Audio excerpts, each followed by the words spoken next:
আমার যে সকল স্নেহের ছাত্রছাত্রীরা এবছর অর্থাৎ 2025 শিক্ষাবর্ষে বর্ধমান ইউনিভার্সিটির অন্তর্গত বিএ থার্ড সেমিস্টার করছো, তোমাদের সামনেই এক্সাম শুরু হতে চলেছে। তাই তোমরা যারা মেজর পেপার হিসাবে এডুকেশন সাবজেক্টে নিয়েছ, তোমাদের একটি এসএসসি পেপার রয়েছে যার নাম ডিস্টেন্স এডুকেশন বা দূরাগত শিক্ষা। আজ আমি তোমাদের এই ভিডিওর মাধ্যমে সেই এডুকেশন এসএসসি পেপারের লাস্ট মিনিট সাজেশন নিয়ে হাজির হয়েছি।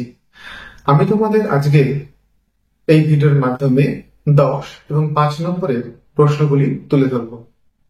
তাহলে চলো প্রশ্নগুলি দেখে নেওয়া যাক।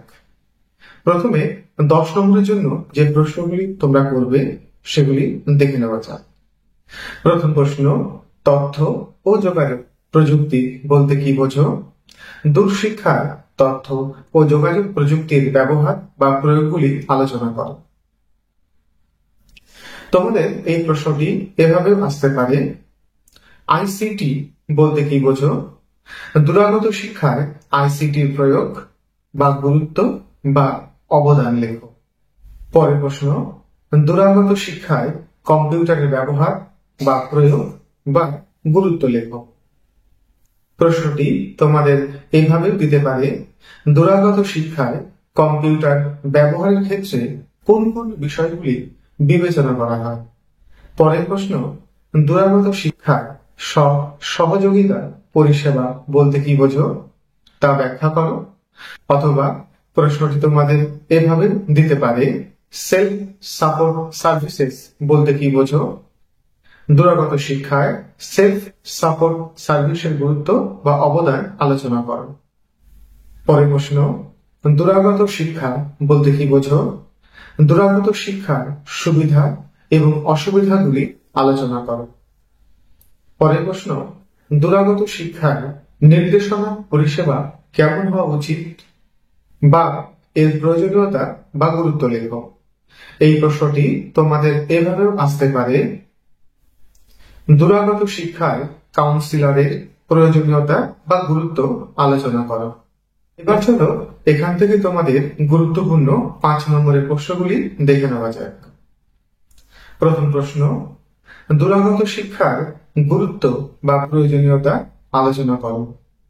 পরের প্রশ্ন, ভারতীয় শিক্ষা ব্যবস্থার দূরাগত শিক্ষার মান কিভাবে বজায় রাখা যায় তা আলোচনা করো। এই প্রশ্নটি তোমাদের এভাবেও আসতে পারে, দূর শিক্ষার গুণগত মান কিভাবে নিশ্চিত করা যায় সেই বিষয়ে সংক্ষিপ্ত আলোচনা করো। পরের প্রশ্ন, শিক্ষা ব্যবস্থায় দূরাগত শিক্ষা কেন তাৎপর্যপূর্ণ?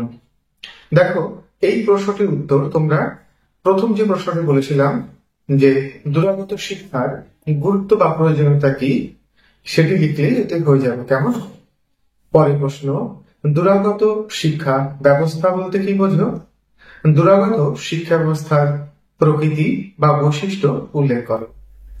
পরের প্রশ্ন, দূর শিক্ষায় স্বশিক্ষণ উপাদান কিভাবে গুরুত্বপূর্ণ ভূমিকা পালন করে তা আলোচনা করো। পরের প্রশ্ন, দূর শিক্ষায় স্বশিক্ষার উপাদান কিভাবে তৈরি করা হয় বা প্রস্তুত করা হয় সেই বিষয়ে একটি সংক্ষিপ্ত টিকা লেখো। পরের প্রশ্ন, দূরাগত শিক্ষার মূল্যায়নের প্রয়োজনীয়তা কি তা আলোচনা করো।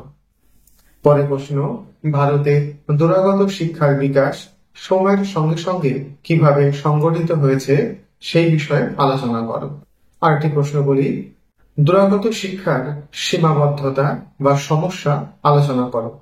এই প্রশ্নের উত্তরটি তোমার 10 নম্বরে যে প্রশ্নটি ছিল, দূরাগত শিক্ষার সুবিধা বা অসুবিধা লেখো, সেই অসুবিধাটি লিখলেই তোমার এই প্রশ্নের উত্তরটি হয়ে যাবে। কেমন? যদি তোমাদের এই ভিডিওটি ভালো লেগে থাকে তাহলে অবশ্যই একটি লাইক করো এবং বন্ধুদের মাঝে শেয়ার করে দিও। কেমন? তোমাদের সকলেরই একটি ভোকেশনাল মাইনর পেপার রয়েছে যার নাম HRM অর্থাৎ হিউম্যান রিসোর্স ম্যানেজমেন্ট। তোমাদের এবছর হয়তো এখান থেকে এবছর এই ভোকেশনাল পেপারটির ইংলিশ প্রশ্ন আসতে পারে। আমার কাছে এই হিউম্যান রিসোর্স ম্যানেজমেন্টের সমস্ত এমসিকিউ প্রশ্নের পিডিএফ রেডি আছে। যদি তোমাদের কারোর প্রয়োজন হয় তাহলে অবশ্যই আমার এই হোয়াটসঅ্যাপ নাম্বারে হাই পাঠিও এবং চ্যানেলটিকে অবশ্যই সাবস্ক্রাইব করে রেখো। তাহলে চলো অন্য কোনো ভিডিওতে তোমাদের সঙ্গে দেখা হবে। ভালো থেকো, সুস্থ থেকো।